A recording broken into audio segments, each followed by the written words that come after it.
Hi mga ka-Ronbel! Kamusta yung Martes? Ako, magusuon kay akong Martes. Let's have this simple, affordable, and easy to prepare dish. Nga mao ang guso or seaweed. Ang uban na nigikan sa dagat ay suon nagkilaw. Waswasan sa dagat, ito sa suka, daog na. Pero akong version, kaya ako siyang gilapuan for 5 minutes. 35 na itong nagasto. Good for 7 na.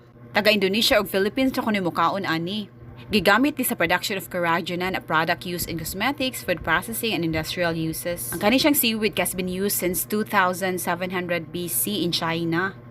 Gitawag ni siya Gyud spinosum. Niya according to healthline.com, nga medically reviewed by Emmy Richter, RD, contains din siyang iodine and thyroxine which support thyroid function. Good source of vitamins and minerals. Contains variety of protective antioxidants. Makaprovide din siyang fiber and polysaccharides. Makatabang sa pag-lose weight. Makareduce sa risk of heart disease. Ug makatabang ni siya sa type 2 diabetes. So, kainan na! Happy Guso or Seaweed Lunch everyone! Mga kanya Ronbel Gums!